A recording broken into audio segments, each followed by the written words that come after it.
Start with kind of when you kind of got approached for this, and kind of how did you have any connection to Tony beforehand? No connection, which usually is a death knell for trying to find a job in this business. But when Coach Shaw resigned at Stanford, I was available. Let's say that.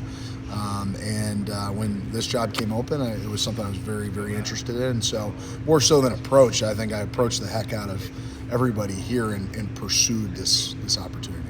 What was it that made you want to pursue this? I think there were a lot of similarities to Stanford in regards to the academic component and the integrity of the university, and kind of recruiting a similar profile kid. Every school's different, but having spent 2 years there, you gain a lot of experience that is not applicable to a lot of places. And this was, I consistently recruited against Virginia on offensive linemen, so I knew it was a similar type of kid they were targeting. And then Coach Elliott, his reputation and certainly knowing about him and his career, and the fact that he was early in his tenure at Virginia. We left, my wife and I, we've got three younger kids. We went to Stanford and left the NFL, the Buffalo Bills, to hopefully stay someplace for a while. The NFL is great. There's a lot of fun parts about it, but staying in the same city for a long time isn't one of the things that comes up. And that was our hope in going to Stanford, and didn't exactly work out that way. And that's our hope here in coming to Virginia. And so with Coach Elliott being early in his tenure, that gives you the best opportunity to help build something and be a part of the foundation of the program. When you were looking into this job and kind of talking to Coach Elliott, just kind of how much of a feel did you get for where this program was, especially kind of what it was coming off of last year with the tragedy? Yeah, I mean,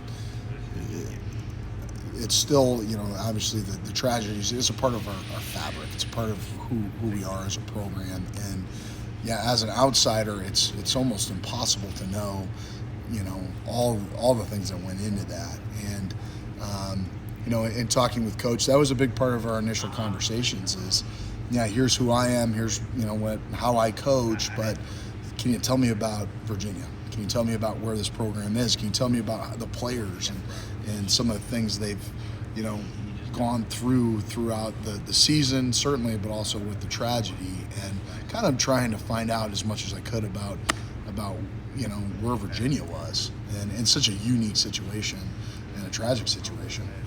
But that was a big chunk of multiple of my early conversations with both Coach Elliott and Coach Kitchens, is just trying to understand where the program was coming off of the tragedy. And I know this time of the year it's hard to kind of talk to your players because there's so many roles, but have you been able to kind of talk to the linemen and see, kind of just have that relationship started already? Yeah, and so, they very much regulate how much football you can talk. But coming into a new place, I think life is important to talk with your guys about. Hey, where you're from, what are your interests, tell me about your family, and let me tell you a little bit about mine. And I think, big for me is building a relationship with these guys, and for them to be able to see me as more than just a guy who's going to yell at them to get their pads down, which I will do, but it's going to come off very differently if they understand who I am as a person. I pour into them and learn what makes them tick, and I'm able to coach them on a personal level, but that's hard. It takes a lot of time, especially when you have 16 guys in your room, which is what I've got right now. So spend a lot of time just interacting, getting to know them, taking them out to dinner, getting out of the building a little bit. And it's been fun. It's been fun. But to me, it's a really important part of coaching, is building those relationships. I know it's really early because obviously you can't talk about football right now, but early on, looking at the numbers of the O-line, what are you most excited to see during spring when that starts? And what number are you comfortable with as far as how many guys you would like? How many guys? Yeah. I mean, as an O-line coach, it's always more, right? The more, so I always try and recruit +1. So if our number's 3, I'm going to try and recruit as if it's 4, just in case somebody goes, hey, we got another scholarship jangling around here. So whatever the number is, if it's 20, I'd be recruiting for 21. That's just how I approach that. But it's, having 16 guys in the room, we have good numbers to have a good spring. I've been a part of places that had 7 linemen in the spring, and it's really hard to conduct spring football when you have barely enough guys to line up in a formation. And so I feel really excited and blessed to have a good group to come in here in good numbers to work with and be able to push and challenge these guys and not have to worry about, my gosh, are we going to be able to practice on Thursday because our numbers are so low. You talked about your approach, getting to know them off the field, but how do you kind of get to know them without being able to talk too much football right now about what you kind of have out there?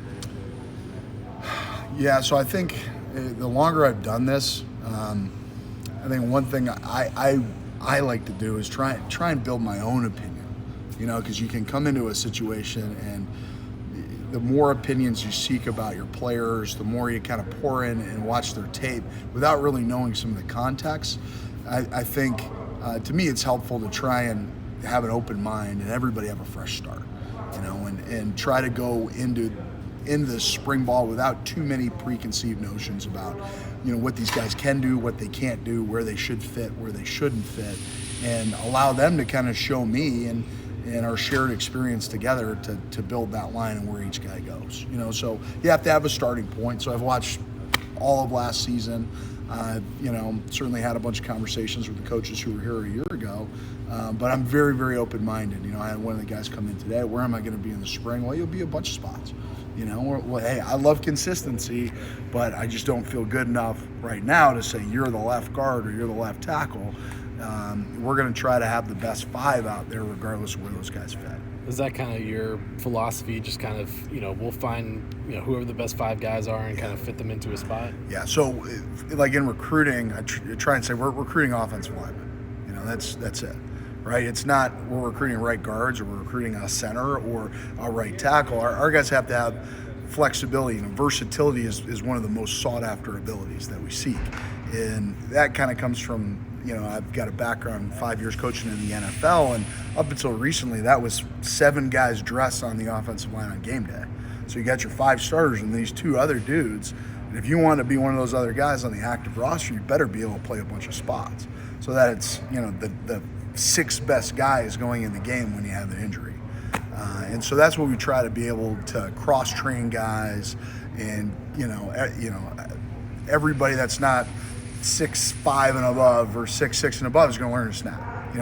We need to have 10 guys snapping at the beginning of practice because that's a skill you can't go without.